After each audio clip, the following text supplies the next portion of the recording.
আজকের ভিডিওতে আমরা আলোচনা করব প্রিপোজিশনের ব্যবহার নিয়ে। দেখো, আমি অলরেডি প্রিপোজিশনের ব্যবহারের উপর কয়েকটা ভিডিও আপলোড করেছি, সেখানে বেশ কয়েকটা প্রিপোজিশনের ব্যবহার নিয়ে ইন ডিটেলস আলোচনা করেছি। আজকেও আমরা ডিটেলস আলোচনা করব দুটো প্রিপোজিশনের ব্যবহার নিয়ে। প্রিপোজিশন দুটো হলো বাই এবং উইথ। অনেকেরই কিন্তু বাই এবং উইথ এই দুটো প্রিপোজিশনের ব্যবহারেতে গন্ডগোল হয়ে যায়। যাতে গন্ডগোলটা না হয় তাই আমি যেগুলো মোটামুটি একই ধরনের ব্যবহারগুলো হয়ে থাকে সেই প্রিপোজিশনগুলো নিয়ে ডিটেলস আলোচনা করছি একই ভিডিওতে। আজকে দেখো আমরা আলোচনা করব বাই এবং উইথের ব্যবহার নিয়ে। প্রথমে আমরা আলোচনা করব বাই এর ব্যবহার। যে বাই প্রিপোজিশনটা কোন কোন ক্ষেত্রে ম্যাক্সিমাম ইউজ হয় আমি তোমাদের সবগুলো দেখিয়ে দেবো, যাতে তোমাদের একাডেমিক লাইফের সাথে সাথে কম্পিটিটিভ পরীক্ষাতেও কাজে লাগে। দেখো, বাই এর প্রথম ব্যবহার হলো আফটার প্যাসিভ ভার্ব। প্যাসিভ ভয়েসের ক্ষেত্রে আমরা জানি ভয়েস চেঞ্জ করার সময় সাধারণত, নট ইন অল কেসেস, আবার বলে দিচ্ছি, সাধারণত প্যাসিভ ভার্বের পরে আমরা বাইটাকে ব্যবহার করি। যেমন ধরো বললাম the work is done by him. দেখো কি বললাম, দেখো the work is done by him. দেখো ডানটা প্যাসিভ ভার্ব, তারপরে আমরা বাই প্রিপোজিশনটাকে ইউজ করেছি। বা ধরো বললাম a tiger was seen by them. কি বললাম, দেখো a tiger was seen by them, সিনটা প্যাসিভ ভার্ব, তারপরে আমরা বাই ব্যবহার করেছি। তাহলে এটা হচ্ছে বাইয়ের একটা ব্যবহার আফটার প্যাসিভ ভার্ব। আবার বলছি সব ক্ষেত্রে হয় না, কিছু কিছু ক্ষেত্রে টুও বসে, উইথও বসে, কিন্তু ম্যাক্সিমাম ক্ষেত্রে প্যাসিভ ভার্বের পরে বাই প্রিপোজিশনটা ইউজ হয়। দেখো বাইয়ের দ্বিতীয় ব্যবহার হলো অ্যাট দ্য সাইড অফ, অর্থাৎ পাশে বোঝাতে আমরা বাই প্রিপোজিশনটা ইউজ করি। মানে কোনো কিছুর পাশে, যে আমার পাশে সে বসেছিল, তার পাশে সে দাঁড়িয়েছিল, এই ক্ষেত্রে আমরা বাই প্রিপোজিশনটা ইউজ করি। যেমন ধরো হি স্টুড বাই মি। কি বললাম, দেখো হি স্টুড বাই মি, সে আমার পাশে দাঁড়িয়েছিল। এই আমার পাশে দাঁড়িয়েছিল বোঝাতে দেখো আমরা বাই প্রিপোজিশনটাকে ইউজ করলাম। বা ধরো do not sit by the window. কি বললাম, দেখো do not sit by the window, জানালার পাশে বসবে না। এই যে বাই দা উইন্ডো, জানালার পাশে, তাহলে এখানেও দেখো পাশে বোঝাতে আমরা বাই প্রিপোজিশনটাকে ইউজ করলাম। তাহলে বাইয়ের দ্বিতীয় ব্যবহার হচ্ছে অ্যাট দা সাইড অফ, অর্থাৎ পাশে বোঝাতে আমরা বাই প্রিপোজিশনটাকে ইউজ করে থাকি। বাইয়ের 3 নম্বর ব্যবহার হচ্ছে ম্যাচ অফ টাইম, মানে নিকটে, মানে সময়ের নিকটে, মানে কাছাকাছি সময় যেটাকে বলা হয়, সেটা বোঝাতে আমরা বাই প্রিপোজিশনটা ইউজ করি। যেমন ধরে বললাম they will reach Mumbai by night.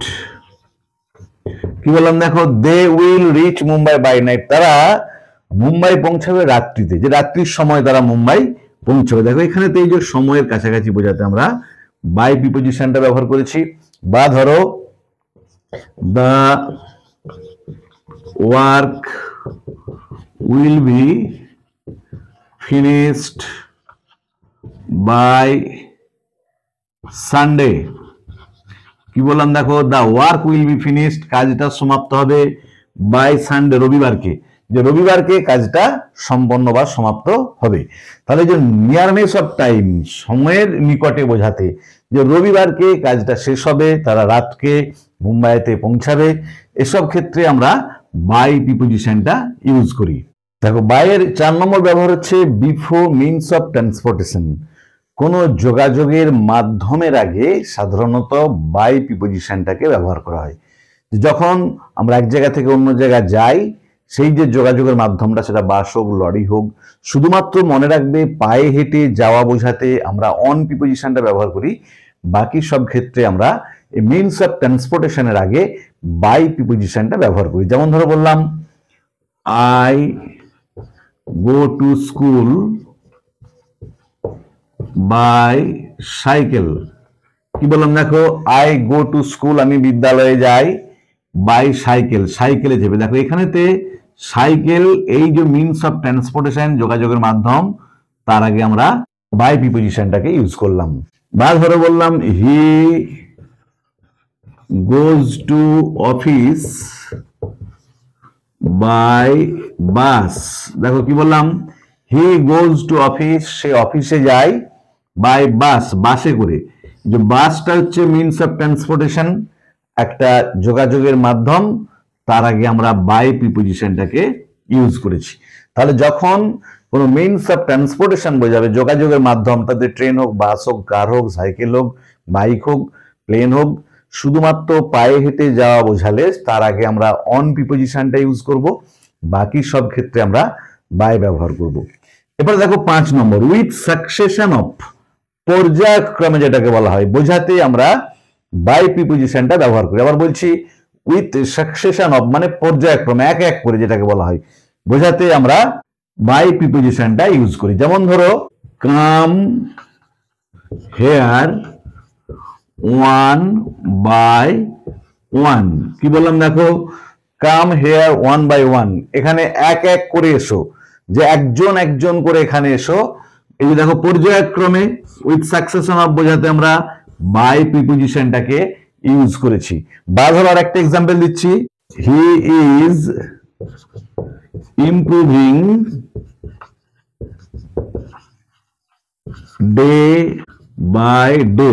দেখো কি বললাম, he is improving day by day, সে দিন দিন উন্নতি করছে। এই যে দিন দিন সে ক্রমশ উন্নতি করছে, দেখো এই পর্যায়ক্রমে সে উন্নতি করছে, এটা বোঝাতে আমরা বাই প্রিপোজিশনটা ব্যবহার করলাম। তাহলে বাইয়ের 5 নম্বর ব্যবহার হচ্ছে উইথ সাকসেশন অফ, মানে পর্যায়ক্রমে বোঝাতে আমরা বাই ব্যবহার করে থাকি। বাইয়ের 6 নম্বর ব্যবহার হচ্ছে দেখো ইন রেসপেক্ট অফ, অনুসারে বা অনুযায়ী বোঝাতে আমরা বাই প্রিপোজিশনটা ব্যবহার করি। আবার বলছি ইন রেসপেক্ট অফ মানে কোনো কিছু অনুসারে বা কোনো কিছু অনুযায়ী বোঝাতে আমরা বাই প্রিপোজিশনটা ব্যবহার করি। যেমন ধরে বললাম, সুকুমার রায়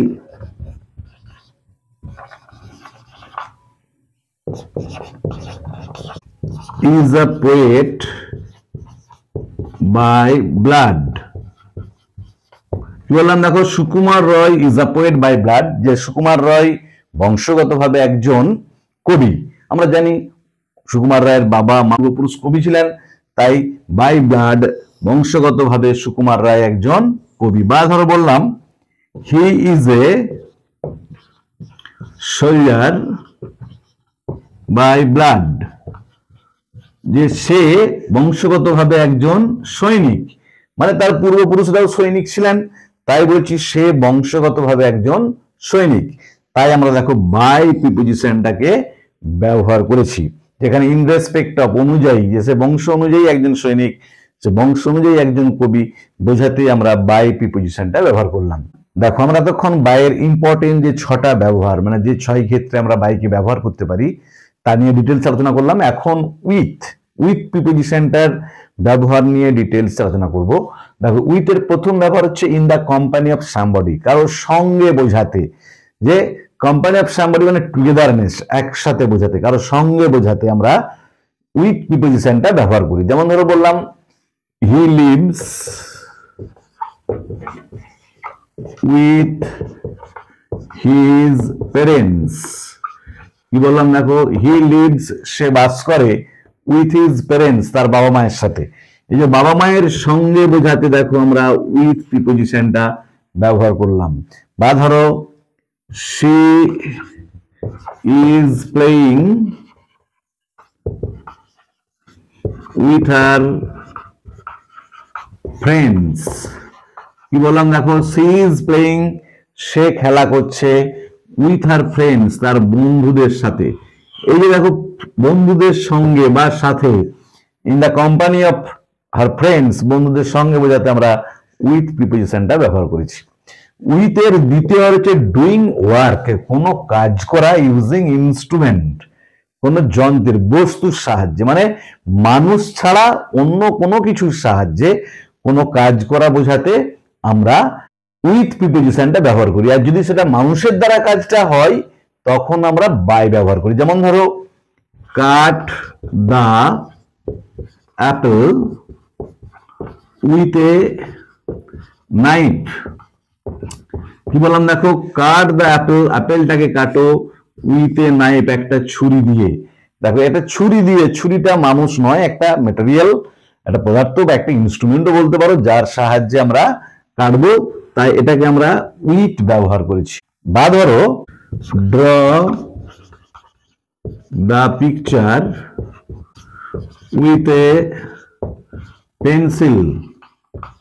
কি বললাম দেখো, ড্র দ্য পিকচার, ছবিটা আঁকো, উইথ এ পেন্সিল, একটা পেন্সিল দিয়ে।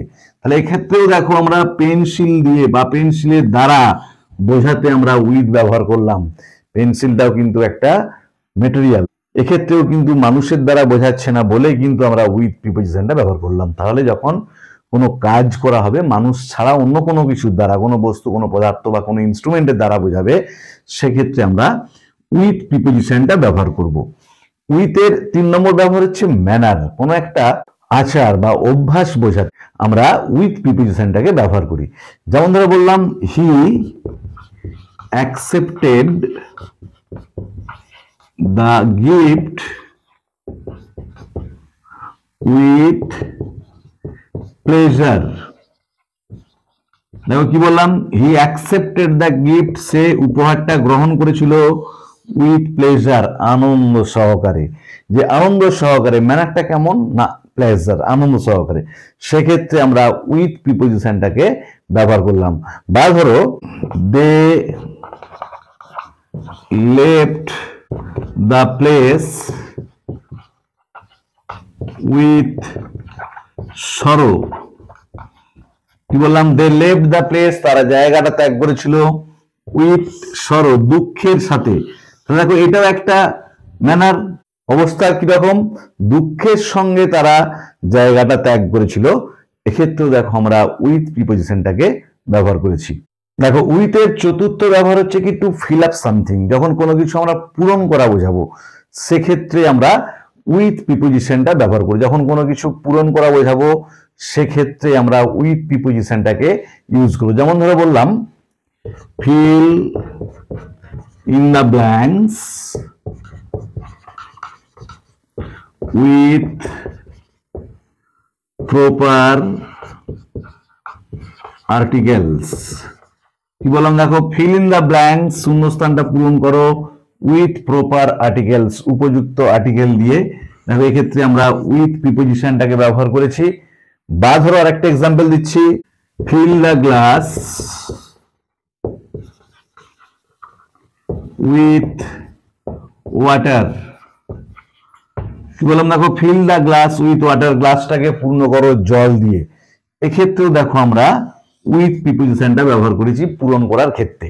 তাহলে আজকের ভিডিওতে আমরা বাই এবং উইথ এই দুটো প্রিপোজিশনের ব্যবহার নিয়ে ডিটেলস আলোচনা করলাম। ভিডিওটা ভালো লাগলে তোমরা অবশ্যই লাইক করবে, বন্ধুদের মধ্যে শেয়ার করবে এবং কমেন্ট করে জানাবে। আর যারা চ্যানেলটা প্রথম দেখছো বা এখনো সাবস্ক্রাইব করোনি, তারা অবশ্যই চ্যানেলটা সাবস্ক্রাইব করে পাশে থাকা বেল বাটনটা প্রেস করবে, যাতে পরের ভিডিওগুলো আপলোড করার সাথে সাথে তোমাদের কাছে নোটিফিকেশন পৌঁছে যায়। ভালো থেকো সকলে, ধন্যবাদ, দেখা হবে পরের ভিডিওতে।